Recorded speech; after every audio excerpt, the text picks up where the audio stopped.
Hello everybody, Drifty here from Driftwood Gaming, and we're going to do a special request video for RPG Maker MV.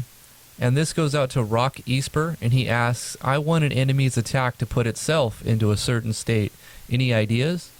Well, that's not too hard to do. You won't need any plugins, but what you're going to have to do is edit your battle events for the troop that you want to inflict a state upon attack. So the first thing we're going to do is go to skills.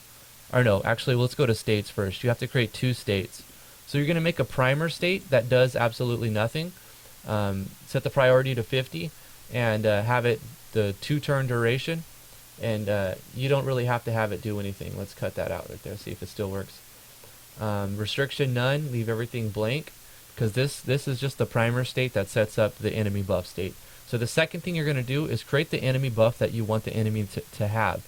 Give this a priority of 99, so the only thing that will override it is death. So don't give it 100, but give it 99 or less. And then give it whatever buff you want it to have, and then any text you want, the duration that you want, and set the auto removal timing for turn end. That might be important.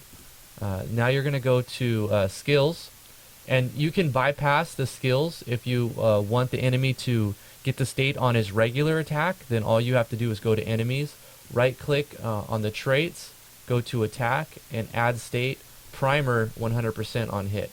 If you do that, then every normal attack will have that chance of getting if you do that, then it has a chance of inflicting the state on himself because of the conditional statements we say in the troops. However, if you want it to be just like only when an enemy does a certain move, then you create skills, and to copy the regular attack would be the fastest way. You go up here, copy the regular attack, go down here and paste it here, and then just change this to primer attack, and then add state you would edit to add primer instead of normal attack. I've already went ahead and made it, so what you're going to do is give it a name, a graphic, say primes the enemy, don't give it any skill type, doesn't need it. TP gain, you'd probably want to set that to 5. The damage type will be HP damage, normal attack, and then A.ATK times 4 minus B.DEF times 2 is the regular attack, 20% variance, and it can critical, and you can specify all this to your liking. Hit type is going to be physical attack, at any animation you want, and you can give it any message you want, but make sure it adds the state primer. So you would right click under effects, go over to state, add state, go down to the primer, the one that does nothing, and give that 100% chance to proc, or whatever percent chance you want it to go. Then you're going to go to your troops, and then you're going to make conditional statements. So the first thing you do is click on the conditions and set that to turn end, check mark that, and then the span, you're going to set this to turn. And then you're going to right click, insert new conditional branch, that'll be on the first page, and you're going to say if the actor, and you're going to have, for every actor that could possibly be fighting this enemy that you want the enemy to use a state on itself, you need to make a separate one for each one. It's not that hard because you can just copy paste it, but say I wanted to, I would set sets, has the state primer, so when sets has the state primer, do this. You don't need an else handler. Then you can basically just copy this and paste it underneath for every additional party member that would be in your group. And then you're going to set, inside the conditional statement, you're going to say change enemy state. So you can either have each enemy on its own, or you can do change enemy state. It should be tab 3 under battle, change enemy state. You can have it set to the entire troop or just that one enemy that's using it. And then on this one, you're going to add enemy buff. So we can cut that and paste that. This should, in this particular battle, since there's only 2, enemy number 1, enemy number 2, entire troop would do the same thing as this.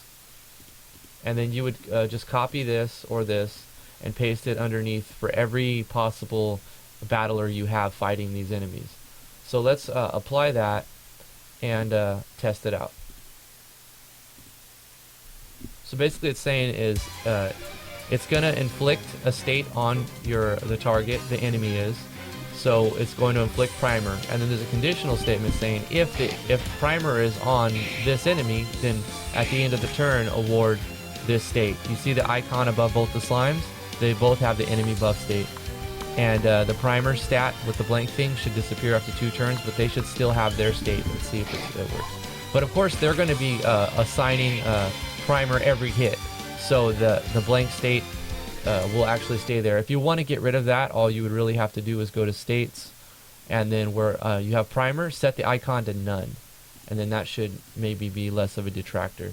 Let's try that out and see if it still inflicts the state. So we should still be getting the primer state of the counterattack, but it won't show any icon. You see how right here it didn't show that black or that gray box, but they got their buff. So anyway, Rock Esper, I hope this video helped you figure out how to make an enemy add a state to itself 2 different ways, by setting up the traits and or using a skill. Thank you for watching. If this helped anybody else, give it a thumbs up, like, favorite, share, subscribe. Any or all of that helps the channel grow, and it lets me know you guys want this sort of content. You guys are awesome. Thanks for watching, and we'll see you in the next tutorial.